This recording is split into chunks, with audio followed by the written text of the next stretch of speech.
Hello साथियों। आप स्वागत है आप लोगों का गज केसरी बायो क्लासेस में। आज अगली ब्रांच के बारे में बात करते हैं। नेक्स्ट ब्रांच है पैलियो बायोलॉजी और पैलियंटोलॉजी। ये दो तीन ग्रीक शब्दों से मिलकर बना हुआ है। एक है पैलिस, पैलेइस मतलब एंशियंट, ऑन मीन्स बीइंग, और लोगोस का मतलब स्टडी। मतलब एंशियंट बीइंग्स मतलब जो प्राचीन बहुत पहले रहते थे, उन एनिमल्स या प्लांट्स जो थे उनके बारे में स्टडी करना, उनका अध्ययन करना इसके अंतर्गत आता है। स्टडी ऑफ फॉसिल्स मतलब जो फॉसिल्स थे, जो बहुत पहले, जो कई लाखों सालों पहले जो प्लांट्स हैं या एनिमल्स थे, उनके पत्थरों के मध्य में, बीच में या चट्टानों के बीच में वो दबकर मर चुके हैं, उनके दबे हुए फॉसिल्स मिलते हैं, मतलब उनकी हड्डियाँ वड्डियाँ कुछ मिलती हैं। तो उनका अध्ययन स्टडी ऑफ फॉसिल्स मतलब पैलियोंटोलॉजी के अंदर आता है। इम्प्रेशन ऑफ पास्ट ऑर्गेनिज्म मतलब इम्प्रेशंस वो होते हैं, जैसे कि किसी रेत में हम अपना पैर रखते हैं तो उस पर इम्प्रेशन बन जाते हैं, दबाव बन जाते हैं, खांचा बन जाता है।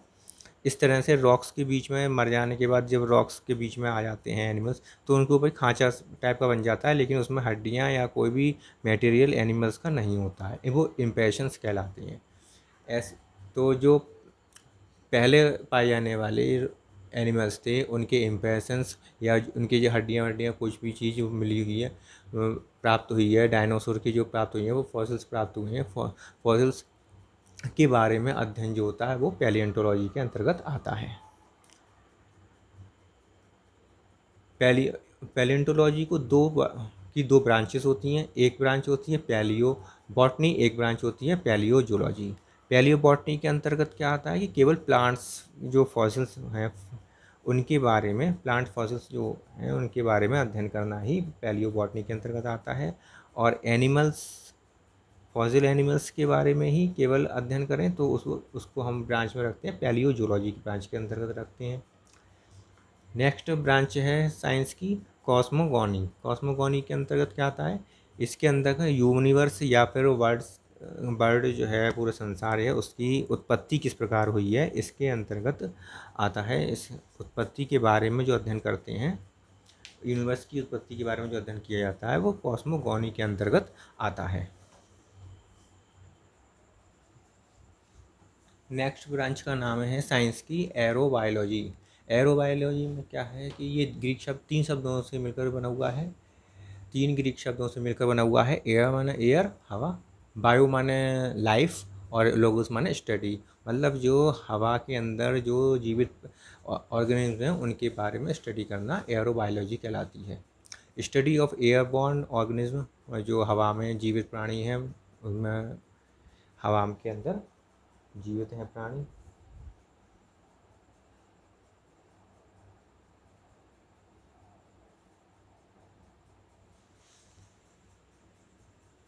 एयरबॉर्न ऑर्गेनिजम्स, माइक्रो ऑर्गेनिज्म, जो माइक्रो ऑर्गेनिज्म बहुत छोटे छोटे ऑर्गेनिज्म होते हैं, माइक्रो ऑर्गेनिज्म, और हवा के अंदर पाए जाते हैं, एयर में पाए जाते हैं, उनकी स्टडी करना। स्पोर्स, स्पोर्स जो प्लांट्स के जो फ्लावर्स से जो निकलते हैं स्पोर्स, और पोलेंस जो मेल फ्लावर से निकलते हैं फीमेल फ्लावर के पास जाने के लिए पोलेंस जो होते हैं, ये पोलेंस हैं, स्पोर्स हैं, माइक्रो ऑर्गेनिज्म हैं, या जो उसके अंदर न्यू बॉर्न ऑर्गेनिज्म हैं, इन सब के बारे में, जो एयर के अंदर पाए जाते हैं, इन सब के बारे में और इनके डिस्ट्रीब्यूशन के बारे में, वितरण के बारे में कि एक स्थान से दूसरे स्थान तक किस प्रकार जाते हैं, इन सब का जो अध्ययन किया जाता है वो बायोलॉजी में किया जाता है।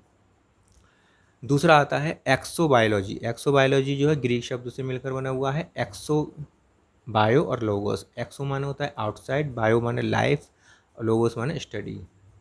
इसका मतलब क्या है, the possibility of life in the outer space. तो possibility of life in the outer space मतलब क्या है कि पृथ्वी के बाहर स्पेस में, आउटर स्पेस में जो जीवन की कितनी संभावना हो सकती है, जीवित प्राणी वहाँ हैं, वहाँ वायरस हैं या बैक्टीरिया हैं या कुछ और हैं, माइक्रो ऑर्गेनिज्म हैं, जो भी लाइफ की कितनी पॉसिबिलिटी है बाहर की तरफ, उसके बारे में जो अध्ययन किया जाता है वो एक्सोबायोलॉजी के अंतर्गत आता है।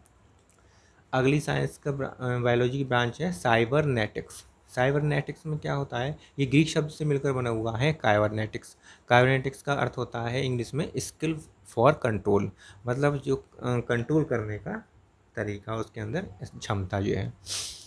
क्या इसमें क्या लिखा है, the science of systems connected with control and communication, मतलब हमारे बॉडी के अंदर, एनिमल्स की बॉडी के अंदर या फिर जो प्लांट्स उस उनके बॉडी के अंदर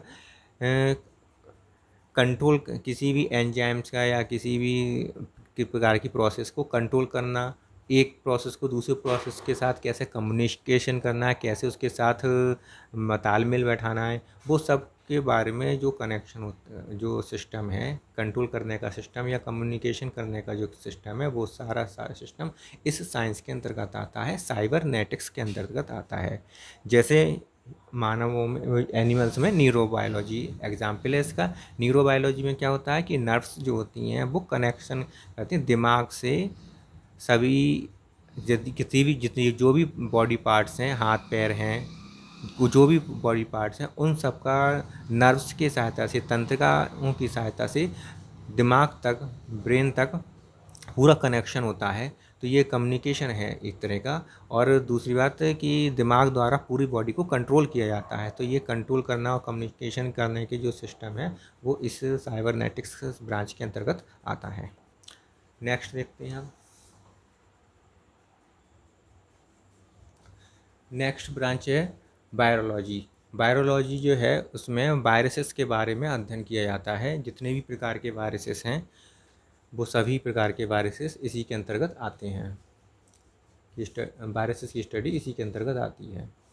बैक्टीरियोलॉजी जो साइंस है इसमें सभी प्रकार के बैक्टीरिया का अध्ययन किया जाता है। माइकोलॉजी, माइकोलॉजी में स्टडी ऑफ फंजाई, जितने भी प्रकार के फंगस हैं, चाहे वो एनिमल्स के ऊपर उगते हों, चाहे वो प्लांट्स के ऊपर उगते हों, या किसी पानी में उगते हों, कैसे भी उगते हों फंगस, वो सभी प्रकार के फंगस माइकोलॉजी के अंतर्गत आते हैं। फंगस जो होते हैं, फंजाई जो होते हैं, वो फोटोसिंथेसिस नहीं कर सकते, इसलिए वो ग्रीन कलर के नहीं होते, ब्राउन कलर के होते हैं।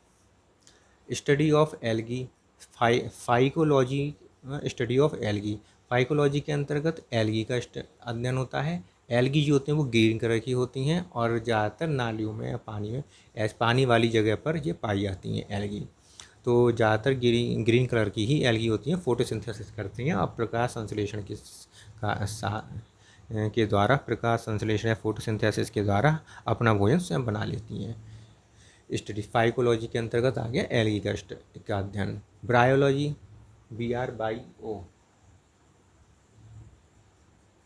BRYO, ब्रायोलॉजी, ब्रायोलॉजी के अंदर क्या होता है कि ब्रायोफाइट्स जो होते हैं उनका अध्ययन किया जाता है ब्रायोलॉजी के अंतर्गत।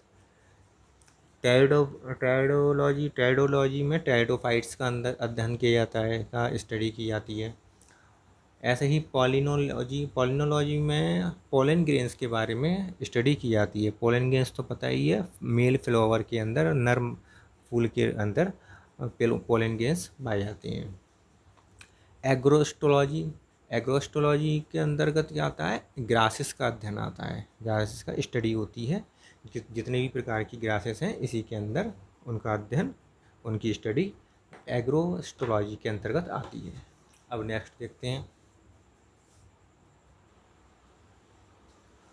अब नेक्स्ट आता है प्रोटोजूलॉजी। प्रोटोजूलॉजी के अंतर्गत ऐसे एनिमल्स आते हैं जो प्रोटोजोआ संघ में पाए जाते हैं। ठीक है, तो प्रोटोजोन्स की स्टडी जो होती है वो प्रोटोजूलॉजी के अंतर्गत आती है।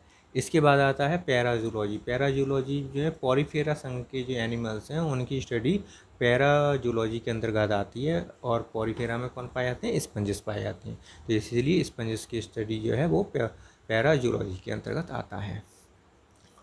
सिलेंट्रेटा सिलेंट्रेटा फाइलम में पाए जाने वाले एनिमल सिलेंट्रेट्स कहलाते हैं। और सिलेंट्रेट्स की स्टडी जो को हम कहते हैं निडोलॉजी, क्योंकि सिलेंट्रेटा फाइलम का दूसरा नाम क्या है, निडेरिया, निडेरिया नाम है इसका। ऐसे ही स्टडी ऑफ फ्लैटवर्म्स, फ्लैटवर्म्स की स्टडी जो है वो हेलमिन्थोलॉजी कहलाती है। फ्लैटवर्म्स जिसमें फीताकृमि आते हैं, टेपवर्म्स, फीताकृमि आते हैं, और भी एनिमल्स होते हैं, लीवर फ्लूक होता है इसमें। इसके बाद आता है निमेटोलॉजी। निमेटोलॉजी के अंदर निमेटोडा एनिमल्स की स्टडी होती है। निमेटोडा एनिमल्स कौन से होते हैं? एस्केलमेंथीज जो होते हैं, अर्थात study of round worms. Aschelminthes के अंतर्गत राउंड वर्म आते हैं। या दूसरा नाम है फाइलम का निमेटोडा। निमेटोडा फाइलम के अंतर्गत राउंड वर्म्स आते हैं, जैसे कि एस्केरिस होता है। एस्केरिस होता है। इस प्रकार के राउंड वर्म्स की स्टडी को हम निमेटोलॉजी के अंतर्गत रखते हैं। एंटोमोलॉजी जो होता है उसमें इंसेक्ट्स के बारे में स्टडी की जाती है। और इंसेक्ट्स कौन से फाइलम में आते हैं? आर्थ्रोपोडा फाइलम में आते हैं। मेलेकोलॉजी। मेलेकोलॉजी जो है स्टडी ऑफ मोलस्क कहलाती है। मोलस्क का फाइलम में आने वाले एनिमल्स को मोलस्क कहते हैं। और इन मोलस्क के बारे में जो अध्ययन किया जाता है, स्टडी की जाती है, मेलेकोलॉजी के अंतर्गत आता है। लिम्नोलॉजी। लिम्नोलॉजी एक ऐसी ब्रांच है जिसके अंतर्गत स्नेल्स का अध्ययन किया जाता है। ऐसे ही कॉन्कोलॉजी एक ब्रांच है साइंस की जिसके अंतर्गत शेल्स का अध्ययन किया जाता है। शेल्स अर्थात जैसे घोंगे के ऊपर शेल पाया जाता है, शंख शंख सीपी, ये सब इनके ऊपर ये शेल पाए जाते हैं। शेल ही तो होते हैं, शंख सीपी सब शेल होते हैं। तो इनका जो अध्ययन है वो कॉन्कोलॉजी के अंतर्गत आता है। ठीक। नेक्स्ट है इक्थियोलॉजी। इक्थियोलॉजी के अंतर्गत क्या आता है? Study of fishes. सभी प्रकार की ये फिशेस हैं उन सब का अध्ययन इक्थियोलॉजी के अंतर्गत आता है। फिशेस फिशेस ये है, ये फिश नहीं है, फिशेस हैं। फिशेस का मतलब जो होता है कि अलग अलग जाति की मछलियाँ।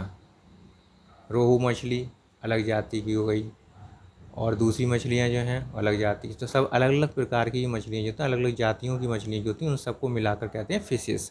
और केवल फिश का मतलब होता है एक ही जाति की बहुत सारी मछलियाँ।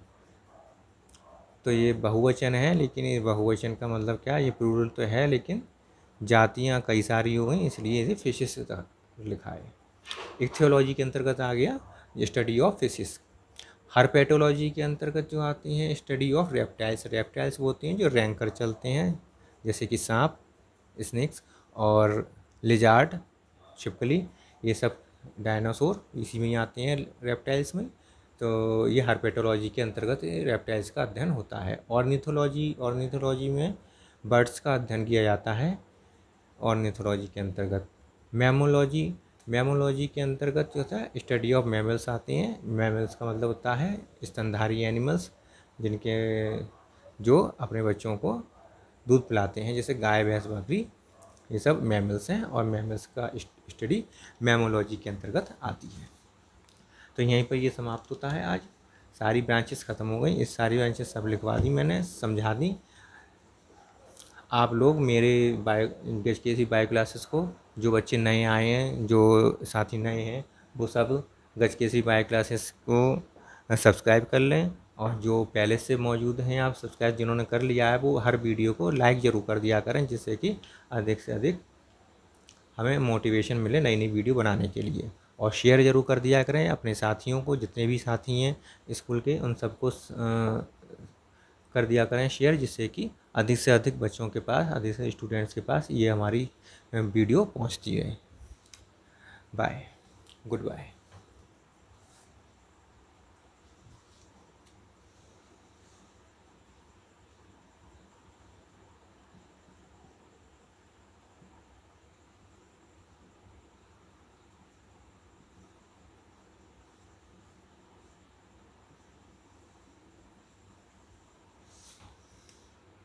धन्यवाद।